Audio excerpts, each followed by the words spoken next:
हाँ, मुझे पता है तुम लोग व्लॉग्स देख देख के पक गए होगे, तो अब ये व्लॉग्स का सिलसिला भी चलता रहेगा। तो मैंने सोचा क्यों ना थोड़ा सा टेक वीडियोस बना लिया जाए। तो आज मैं आप सबके लिए लाया हूँ ये गेमिंग बोर्ड, जो कि कॉस्मिक बाइक का पेंडोरा सीरीज का कीबोर्ड है एंड ये मैकेनिकल गेमिंग कीबोर्ड है। तो वीडियो में तक बने रहो एंड चैनल में नए हो तो सब्सक्राइब कर लेना। ऐसे ही छोटी छोटी टेक वीडियोस आने वाली हैं, बट हाँ बेसिकली ये ब्लॉगिंग चैनल है तो ब्लॉग्स भी आएंगे। तो अनबॉक्सिंग करने से पहले मैं थोड़े बहुत की स्पेसिफिकेशन आपको बता देता हूँ। तो ये मैंने ऑर्डर किया है अमेज़ॉन से। इसकी जो अभी कॉस्टिंग चल रही है वो 1700 का है, यानी आज जिस डेट को मैंने किया है उस डेट को ये 1700 का मुझे पड़ा। एंड अपने में ये काफ़ी बेटर कीबोर्ड लगा मुझे, मतलब इस प्राइस रेंज में बहुत सारे ऑप्शंस थे जो कि 2000 प्लस में आ रहे थे, बट हाँ बजट में मैं कहूँगा this is a good one. तो मैं धीरे धीरे इसकी सारी डिटेल्स आपके साथ शेयर करूँगा और क्या ये वर्थ इट है या नहीं इसका भी मैं कंक्लूजन करूँगा। सो वीडियो को एंड तक ज़रूर देखना। तो जल्दी से कर लेते हैं इसकी अनबॉक्सिंग।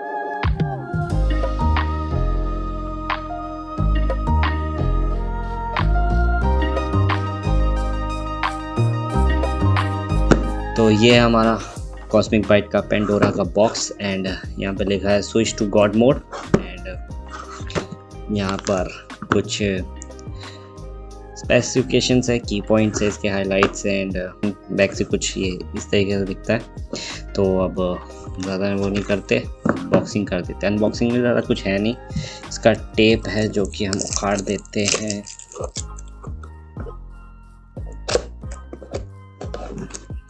तो भाई साहब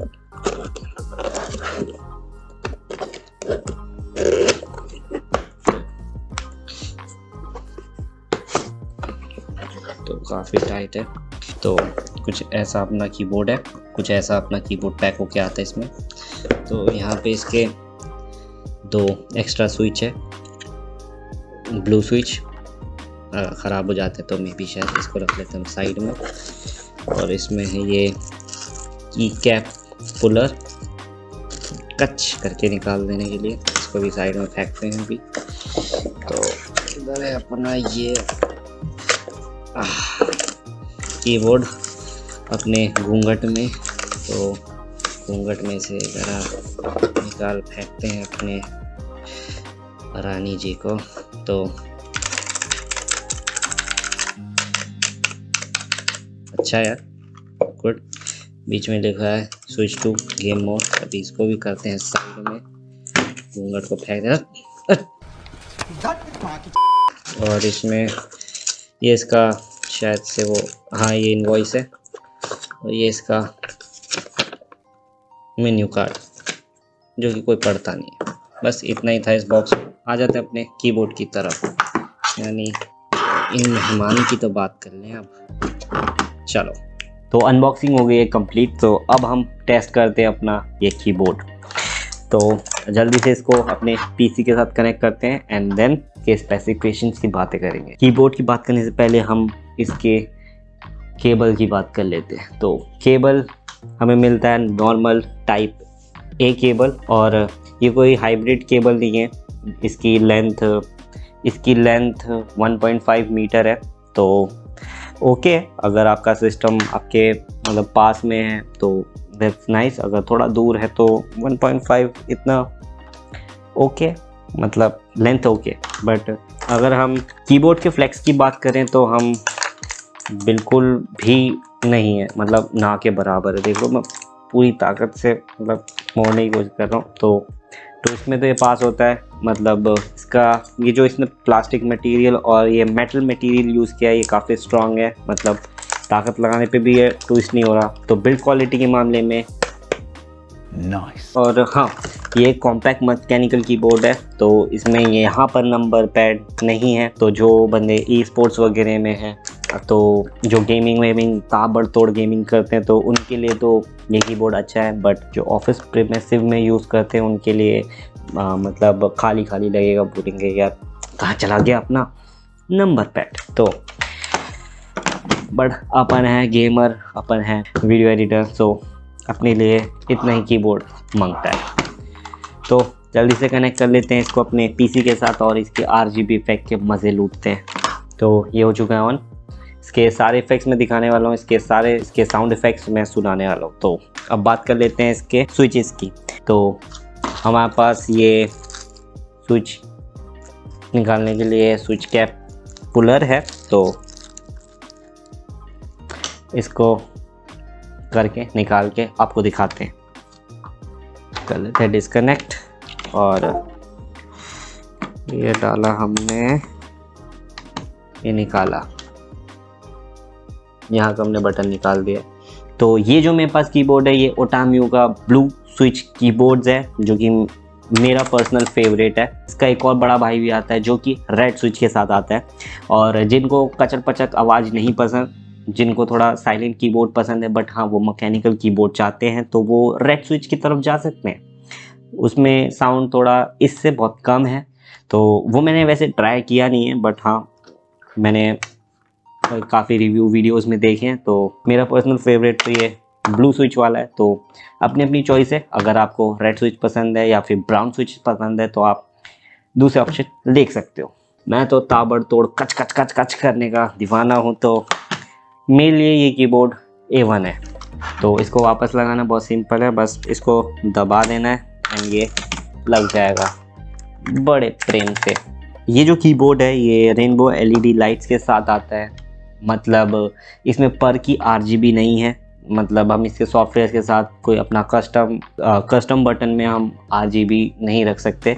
इसमें बाय डिफ़ॉल्ट जो RGB है वो वही जलेगी, बस हम उसकी चीज़ों को चेंज कर सकते हैं। फॉर एग्ज़ाम्पल नीचे वाली जो लाइन है वो पूरी ब्लू है, तो ये ब्लू ही जलेगी, मतलब इधर रेड या फिर ग्रीन येलो वो नहीं जलेगा, सिर्फ ब्लू।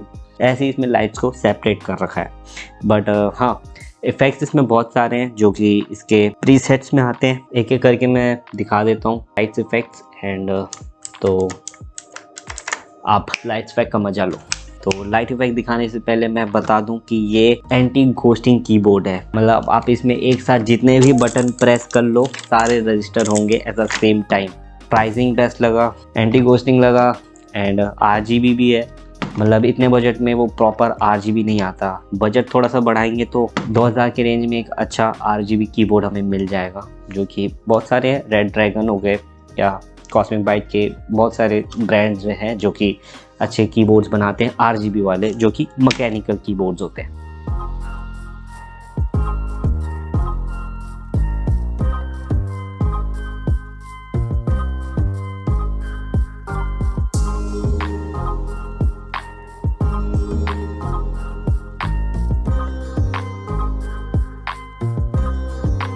तो एक मैकेनिकल कीबोर्ड और हमने साउंड नहीं सुना तो कैसे चलेगा यार। तो आओ इसकी साउंड टेस्टिंग करते हैं।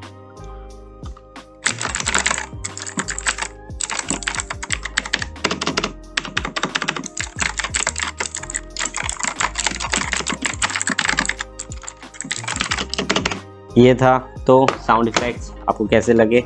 हाँ बहुत लोगों को पसंद आते हैं, बहुत लोगों को नहीं, तो अपनी अपनी चॉइस है। तो मुझे ये साउंड बहुत पसंद है तो इसलिए मैंने ब्लू स्विच लिया। अगर नहीं पसंद आपको तो आप रेड स्विच की तरफ जा सकते हो। तो अब हाइट एडजस्टेबल की बात कर लेते हैं। तो इसमें एक ही मतलब सिंगल हाइट एडजस्टमेंट के लिए इसमें लिफ्ट दिया गया है, मतलब 2 एलिवेशन के लिए होता तो बेटर रहता, बट हाँ ठीक है, ज़्यादा मतलब ऊंचा नहीं है, बट हाँ ओके। आपका मतलब हैंड रेस्ट तो इसमें मिलेगा नहीं, तो रखने के बाद ओके, इतनी हाइट परफेक्ट है क्योंकि मेरे छोटे छोटे हाथ हैं, तो मेरे लिए ये बहुत कॉम्पैक्ट बहुत सही कीबोर्ड है मेरे अकॉर्डिंग। जिनके हाथ थोड़े छोटे हैं और जिनको थोड़ा कॉम्पैक्ट कीबोर्ड पसंद है, मतलब थोड़ा छोटा, तो उनके लिए एकदम परफेक्ट मैं कहूँगा ये कीबोर्ड है।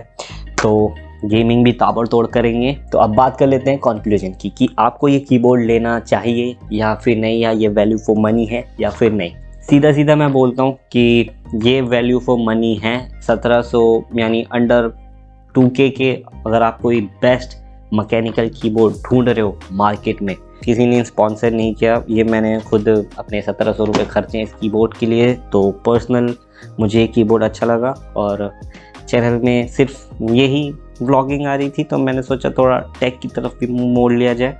तो बहुत कम आएगी, बट हाँ जो से प्रोडक्ट मुझे अच्छे लगेंगे, जो कि हाँ यूज़ होने वाली है, जो कि हमारी एडिटिंग में हमारी हेल्प करने वाली है, तो वो सारे एक्सेसरीज़ मैं चैनल में लाता रहूँगा। और ये टेक सीरीज़ अगर आपको अच्छी लगी तो कमेंट करके मुझे ज़रूर बता देना।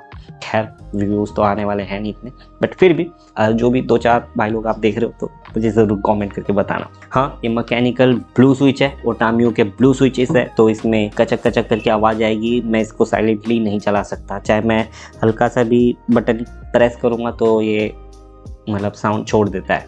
तो अपनी अपनी पर्सनल चॉइस है। तो ब्लू स्विच है, रेड स्विच है एंड ब्राउन स्विच, तीनों स्विच के साथ अलग अलग आता है। और हाँ, मैं इसको फ्यूचर में मैं अपग्रेड करने की सोचूं, मतलब अगर मैं ब्लू स्विचेस से परेशान हो जाता हूँ और मैं रेड स्विचेस की तरफ स्विच करना चाहता हूँ, वाह स्विच, तो मैं इसको आराम से स्विच कर सकता हूँ, क्योंकि इसमें अपग्रेड के लिए मतलब एक्सटर्नल रेड स्विच भी लगा सकते हैं। तो अपग्रेड के मामले में अगर सोचा जाए तो हाँ, मैं इसको अच्छा ही कहूँगा, क्योंकि हम यार बाद में अगर मेरा मूड बदल गया तो मैं रेड स्विच भी आराम से ले सकता हूँ, उसके लिए मुझे अलग से लेने की ज़रूरत नहीं है। हाँ, वो रेड स्विच फिर अलग से परचेज़ करना पड़ेगा। तो वीडियो में इतना ही था। उम्मीद करता हूँ आपको ये अनबॉक्सिंग वीडियो पसंद आया होगा। मिलते हैं नेक्स्ट वीडियो में, तब तक के लिए bye, keep smile, keep creative और signing out, be unique Sam, bye. और सब्सक्राइब करना मत भूलना। ये वीडियो ज़रूर देख लेना यार, मैं वहाँ घूमने गया था वृंदावन, तो रॉ है तो मज़े ले लेना।